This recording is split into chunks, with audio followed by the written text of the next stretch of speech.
Bonjour à tous. Bonjour à toutes. Le golf de Montgriffon nous accueille aujourd'hui pour le test d'un club d'une marque que vous connaissez évidemment puisqu'il s'agit de TaylorMade. Et le modèle que nous testons aujourd'hui avec un grand intérêt, oui, c'est le P770. Allez, on aurait fait répéter, on n'aurait pas fait mieux. Ben non, et c'est fait sans répétition, Voilà. garantie. Un club magnifique, un hollow body a priori. Oui, bah, la petite vis là. Voilà, c'est ce qui nous l'indique, que nous allons tester tout de suite pour vous dire bien sûr dans les minutes qui viennent tout ce que nous en pensons. À tout de suite. À tout de suite.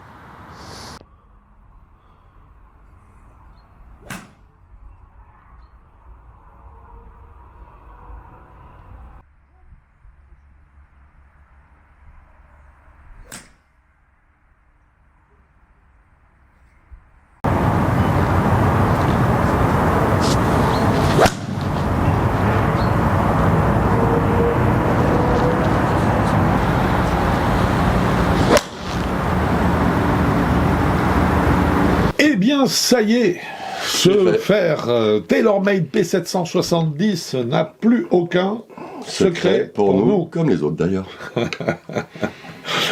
Alors, ce P770, il faut le savoir, c'est en fait le successeur du P790 qui est arrêté. Ouais. C'est fini. TaylorMade a décidé que le 790 avait, un club qui avait d'ailleurs été très intéressant à sa sortie, avait fait son temps, et donc c'est maintenant le P770 qui va le remplacer, et nous verrons tout à l'heure que c'est une chose assez intéressante. Le fer 7 que nous avons testé était lofté à 33 degrés, donc un loft très standard pour la catégorie P qui est devant son nom et qui veut dire Players. Un club qui existe en droitier et gaucher, sauf l'approche wedge. L'approche wedge qui lui est à 50 degrés. 50 degrés, parfait. Alors nous avons affaire bien sûr à un hollow body, c'est un club creux. Super fin. Il est très fin. Alors ça, c'est moi, ça me sidère à chaque fois. Hollow body, là, il était. On l'a vu sur d'autres modèles, d'autres marques, mais les marques maintenant de bonne qualité arrivent, enfin de bonne qualité, les bonnes marques, oui, arrivent à produire des hollow body dans des châssis qui sont assez fins. Tout fin. On dirait des lames en fait. Quand on le sort du sac, c'est une lame, c'est pareil. Ouais.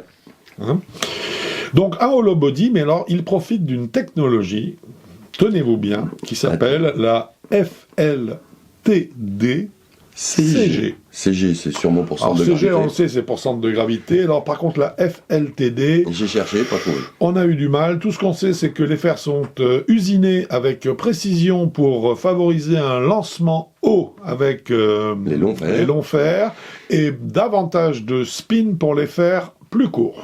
Voilà, donc la technologie FLTD CG, ça doit être en fait un déplacement du centre de gravité, puisque le CG est là-dedans, qui doit varier en fait en fonction du type de club que l'on joue, en se situant plus bas sur les longs fers et plus haut sur les petits fers.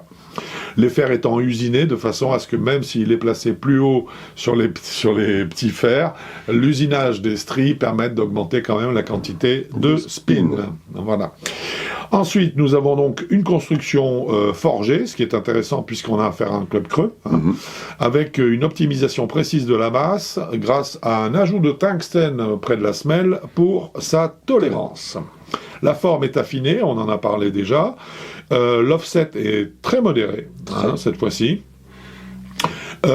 Juste une dernière chose avant d'attaquer le verdict à proprement parler, c'est que TaylorMade ne parle pas de l'espèce de speed pocket qui est en dessous, qui se trouve sous le club au niveau de la semelle, qui est visible au niveau de la semelle, ça fait une rainure noire, qui fait une rainure noire, qui a été d'ailleurs, je crois que c'est le P790 justement qui a été le premier à proposer ça en fait, cette rainure là sous le monde. Là TaylorMade n'en parle pas, mais elle est par contre présente, donc cette speed pocket entre guillemets, si c'est cette dénomination chez TaylorMade, est là pour augmenter l'effet ressort, donc l'effet trampoline de la face du club. Voilà, nous allons attaquer maintenant le verdict à proprement parler. Nous allons commencer par la qualité des matériaux. Et du grand TaylorMade. Là, c'est magnifique. Le club est très beau. Hein. Il est très beau. Tu le prends en main, tout de suite, tu dis, waouh, il a du jus. Enfin, puis il a de la gueule. Il est sportif, il a de la gueule. Et là, la finition sont parfaites. C'est très agréable à regarder, à avoir dans son sac. Il est magnifique. Et puis surtout, il donne envie. Il est super fin. Ouais. Il n'est pas super fin, il est fin. Il est fin. Pour un hollow body, il est fin. Pour un hollow body, il est très fin. Mais c'est vraiment, là, on se rapproche, on s'éloigne plutôt des hollow body de départ, qui étaient plutôt assez larges, avec des semelles de plusieurs centimètres. Et même des cavity back. Hein. Voire même des cavity back. Donc là, pour moi, on est très fin, et je trouve aussi que la tête a une belle forme. Ouais. C'est look on est sportif, sur le look lame. Look lame, vraiment, en sachant qu'on n'a pas une lame dans les mains, c'est sympa, moi j'aime bien. Ah, c'est très beau. Hein, et on voit de plus en plus de joueurs aujourd'hui professionnels qui vont vers ce type de club, parce que ça reste, grâce à cette cavité, ce sont des clubs qui restent plus tolérants que les lames. Mais par contre, au niveau du design, ce qui est important, le look d'un club et la finesse, notamment top line et semelle, c'est très important pour venir placer le club quand on est un bon joueur, placer le club vraiment au millimètre derrière la balle, en fonction du lie ici et ça. Et là, on le retrouve avec un peu plus de tolérance, donc c'est vraiment très intéressant. Hein. Et là, il n'y a rien à dire. Hein. Ah, franchement, que du bonheur. Que du bonheur, qualité des matériaux sublime, un look irréprochable. Voilà, leur technologie FLTD CG, intéressante. Intéressante, donc oui, puisqu'on peut en parler. Puisqu'il y a l'innovation. Voilà, il y a innovation parce qu'effectivement, nous avons à la fois l'ajout de tungstène pour l'équilibrage du club que l'on retrouvait sur le modèle P7CB, me semble-t-il. Et également, nous avons effectivement les différentes hauteurs de centre de gravité en fonction du type de club joué. Donc, sur ce chapitre qualité des matériaux, aucun doute, nous avons attribué les 2 points. 2 points. Qualité statique à présent. Rebelote, magnifique, parfait. Bravo à TaylorMade. Il repose très bien. La semelle, même si malgré la finesse quand même par rapport au low body, s'il repose nickel, c'est au milieu des pieds, facile à poser. Club square. Face de club square. Ouais. Donc rien à l'approcher, au contraire, félicitations. Oui, un très bon travail au niveau statique. La canne est bien pensée, elle est très bien réalisée, aucun doute sur les 2 points. Nous l'avions attribué 2 points.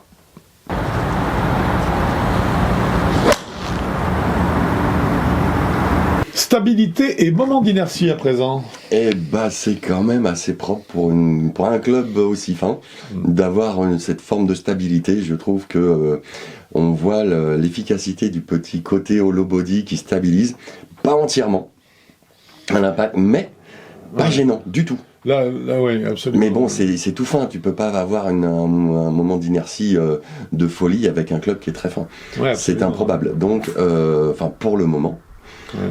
Il vibre très légèrement, mais pas de manière désagréable. Cette vibration, c'est attention, c'est pas centré. C'est pas tiens, aïe, je suis déséquilibré. C'est non, attends, tape bien, s'il te plaît. On a testé ce club avec un shaft de chez True Temper, un Dynamic Gold Mid à 110 grammes, il me semble. Ah oui, tout à fait, excuse-moi. Oui. Et donc c'est un shaft qu'on connaît bien, la stabilité j'ai trouvé avec le shaft était extra. Oui. Très bonne perception du placement du club dans l'espace, on sait toujours où se trouve la face de club. Voilà, comment elle est. Toujours, à chaque fois, donc ça c'est une très grosse réussite. Et sur l'impact, le moment d'inertie est palpable parce que les coups légèrement décentrés amènent très peu de vibrations, vraiment il faut un gros décentrage pour que la canne se mette à tourner un petit peu. Donc franchement, un très bon travail qui a été réalisé, je trouve très précis, très efficace.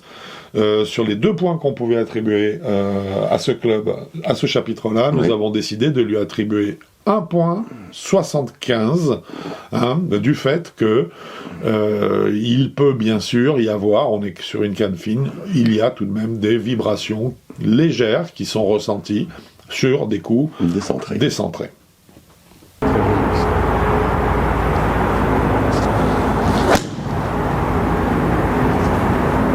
Nous attaquons maintenant les stock options sans surcoût. Stock shaft et stock grip. Oui. Alors si est-ce que tu as fait bien la liste?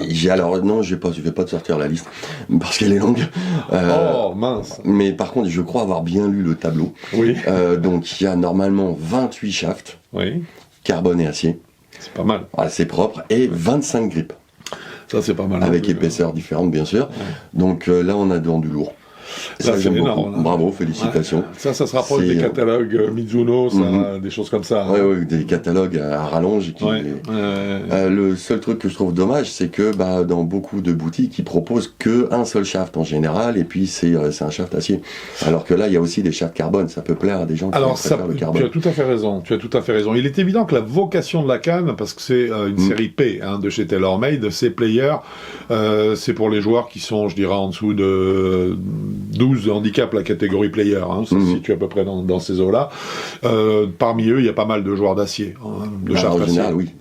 Mais par contre, c'est très intéressant de pouvoir tester aussi des clubs comme ça, avec d'autres types de montage, et notamment les shafts carbone, tu as raison. Moi, j'apprécie la richesse là de l'offre, en fait. On est d'accord. Parce que ça permet vraiment d'essayer quelle que soit sa vitesse, etc., d'aller vraiment sur des types de shafts qui vous seront plus ou moins confortables. Parce que comme on est en train de le voir, et comme vous allez le voir à la fin de ce test, la tête de club est très bonne. Donc en fait, je pense que si on trouve le bon shaft, et Dieu sait que là il y en a, donc vous devriez le trouver, équipé du bon shaft, c'est un très bon club de golf. On est d'accord. Toujours est-il donc que, concernant les stock options, eh bien, nous avons décidé forcément de lui attribuer les 2 points. Les 2 points.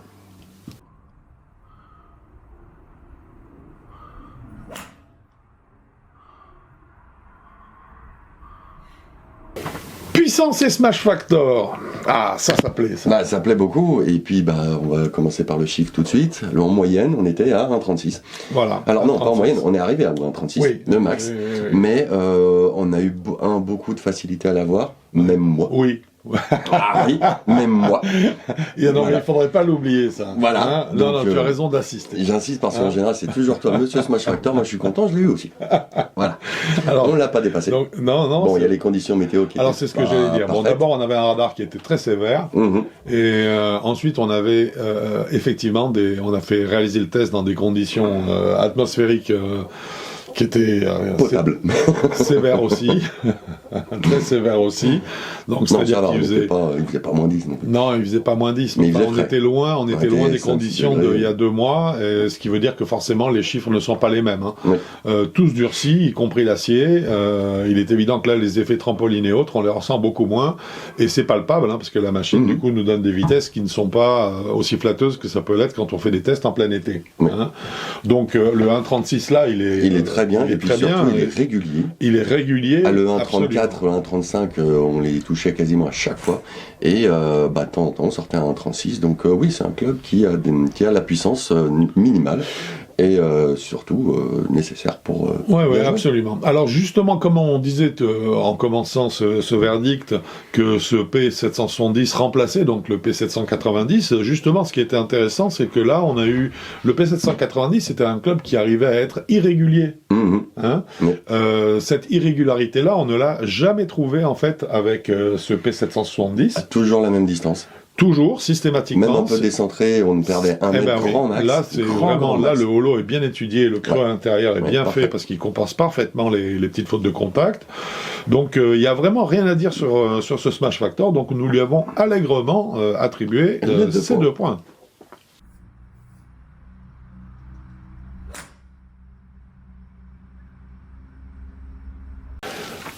Parlons spin. Ah, alors voilà. Alors, spin ou plus précisément backspin, donne-nous les chiffres mon cher. Le chiffre, notre moyenne était à 5950 tours, ou 50 tours. Oui, c'est ça. J'ai mal écrit. 5950 tours. Bon, allez, on dit 6000. On dit 6000. Pour faire.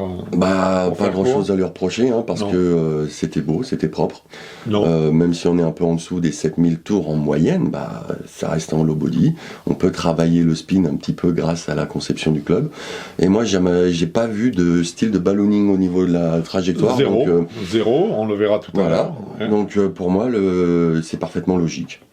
Oui, et comme oui, c'est absolument ça. Je veux dire, 6000 tours, 7000 pour une lame, dans l'idéal. On n'en est pas très loin. On sait que ce sont des clubs, on l'a vu, qui sont puissants, quand même. Ce sont des clubs fins, ils arrivent à être puissants. Donc on ne peut pas s'attendre à des taux de spin qui soient trop importants. En plus, c'est pas la vocation du club. C'est un club qui est en catégorie player. Donc il n'est pas fait pour faire grimper la balle au plafond et pour favoriser toutes les prises de balles très erratiques, point de talon, etc., etc. Donc je dirais que c'est totalement dans l'esprit. En tout cas, 6000 tours, moi je trouve ça absolument parfait. De toute façon, si le taux de spin était faux, on le retrouverait tout à l'heure quand on abordera les trajectoires de balles. Bah voilà.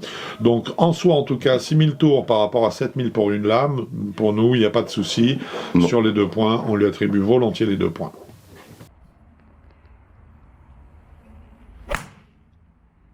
Et justement, nous y venons. Oui, trajectoire de balle. Trajectoire de balle. Alors, tu as 2 chiffres à nous donner, je crois. Voilà, l'angle de décollage, 19,7 degrés. Et l'apex, 22,6 mètres. 22,6. Eh oui, ça descend. Ça descend, les conditions atmosphériques déjà. Alors, oui, on va commencer par là, quand même. Mais quand même. Alors, un peu basse, mais alors... Personnellement, moi j'ai adoré parce que c'est vraiment le style de trajectoire que j'adore. Ça file vers l'avant, ça file pas vers le ciel direct. Et moi donc c'est des trajectoires que je trouve fabuleuses, qui partent super bien, mais un poil basse. Un petit peu basse, ce serait peut-être un peu mieux. Oui, s'il avait pu la mettre 3 mètres plus haut, ça aurait été... 3-4 mètres plus haut, 3-4 mètres plus haut, ça aurait été parfait. Ça va lui coûter un petit peu. Bah oui. Mais bon, pas grand-chose, parce qu'on n'est pas comme ça. Mais effectivement, dans les trajectoires sont très belles. J'ai trouvé aussi, elles sont très rectilignes, très perforantes. Zéro effet de ballooning, zéro effet non plus de trajectoire exponentielle, etc. Ça va droit jusqu'à l'apex, et là ça tombe. J'ai trouvé ça super. Puis même quand ça descend, on a l'impression qu'elle continue à avancer. Un petit peu, mais on n'a pas le descent angle, l'angle de redescente de la balle, mais je pense qu'il est pas mal. Parce que j'ai trouvé il y avait quand même en fin de trajectoire, on voyait vraiment que c'est une balle qui allait avoir encore une bonne verticalité, et deuxièmement, vous le savez, une balle ne perd que 20% de son spin en fin de trajectoire. Donc c'est une balle qui avait encore dans le ventre. On la sent solide, la balle, quand on la prend. Donc on sentait qu'elle a dans le ventre de quoi s'arrêter rapidement. Donc des très belles trajectoires, très agréables, un petit peu basses. Alors l'angle de décollage, moi j'aime bien qu'il soit juste en dessous de 20 degrés, parce que là on est vraiment dans la catégorie player. L'apex est effectivement un petit peu bas malgré les conditions qui ne le favorisaient pas. Donc en tout cas, nous avons décidé de lui attribuer 1,5 point sur les 2 possibles. Sur les 2 possibles.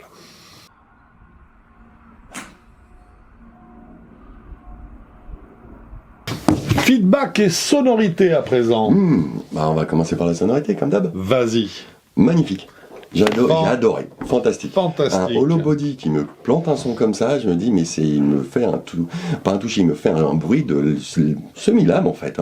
Donc, lame, carrément. C'est un bruit magnifique, hyper bien pensé. Félicitations, bravo, là ils ont fait un gros travail. Super sonorité, très franche. Oui. Très franche, très claire. On sait à peu près, grâce au son, on sait où on a tapé la balle. Voilà, elle permet d'identifier toutes les zones de frappe, parce qu'une balle prise à la pointe, ça sonne pas comme une balle prise au talon. Et là, une balle centrée, on la sent. Même si on avait des moufles, et que donc on ne sente rien, à l'oreille, on peut déjà dire où est-ce que la balle a été prise. Exactement. Donc là, vraiment une grande réussite. Une réussite magnifique pour un hollow body, justement.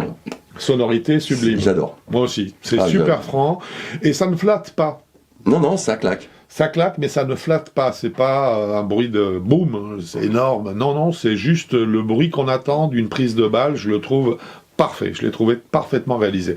Et au niveau feedback, alors Au niveau feedback, c'est dommage pour le principe du hollow body, ça mange un petit peu, mais au moins, on a quand même une identification assez précise de la zone d'impact. La zone d'impact, là, elle est... ça reste une zone. C'est pas un point, ça reste une zone, mais c'est lié au hollow body. C'est une petite zone. Elle est pas grande. C'est pas quelque part dans le talon ou quelque part dans la pointe. C'est, un peu plus long sur le coup d'après, un peu différent. On pourrait, avec le doigt, montrer où est-ce que... À peu près, on l'a touché, de percuter, voilà. Donc c'est très bien pour un hollow body, je trouve. On en perd un petit peu forcément mécaniquement. Forcément parce que c'est l'architecture du club. Voilà, c'est tout. Donc si ça avait été une lame, on identifierait parfaitement le point d'impact et il y aurait 2 points. Là, parce que c'est un hollow body, sa conception même fait qu'il y a effectivement un tout petit peu moins d'identification de points de frappe ou de précision en tout cas dans cette identification. Ce qui fait qu'en termes de notes, nous lui avons attribué 1,75 sur les 2 possibles.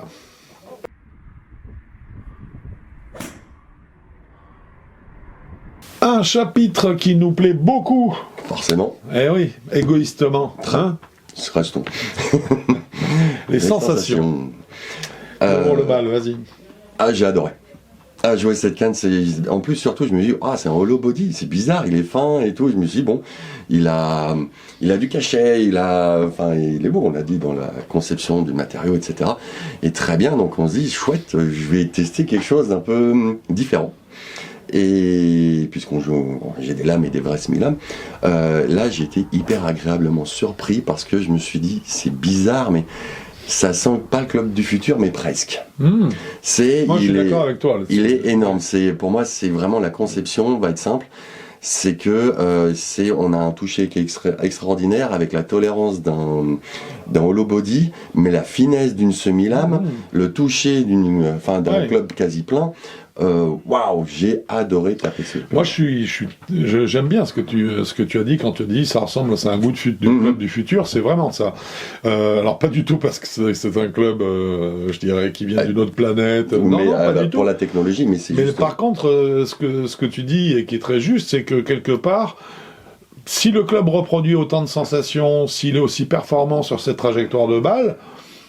Vu qu'il amène un petit peu plus de tolérance qu'une lame, je vois pas tellement pourquoi est-ce qu'on s'embêterait à continuer à taper des lames, quoi. Voilà, sauf que les lames aujourd'hui, on l'a vu dans 2-3 marques, ils commencent à faire de sacrés efforts de tolérance. Il n'y a plus de coups de châtaigne, il n'y a plus les plombages qui tombent, il n'y a plus les coups qui soufflent. Chaque gamme essaye de venir un peu prendre les avantages de l'autre. J'ai toujours une petite préférence pour l'instant pour les lames. Mais c'est à cause du 0,25 points juste du feedback, juste ça.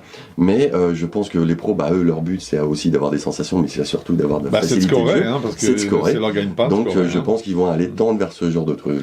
Je pense aussi, et c'est ce qu'on voit d'ailleurs déjà aujourd'hui, puisqu'en fait, on voit de plus en plus de pros qui vont soit vers des légers cavity back, ce que tu appelles des semi-lames, soit vers des légers, des hollow body fins, ce qui est exactement le cas de ce P770 qui, comme par hasard, a très peu d'offset. Donc, tout est concordant. Et c'est pour ça que moi, j'ai adoré jouer ce écoute, c'est un plaisir qui a été partagé. Moi, c'était pareil. J'ai adoré ce club. Je peux vous dire que c'était. Moi, j'étais à la limite. J'étais pas loin du coup de cœur. Aussi. C'était presque ça. Il manquait pas grand-chose. Et au chapitre de sensations, nous avons décidé du coup de lui attribuer 3,5 points sur les 4 points possibles.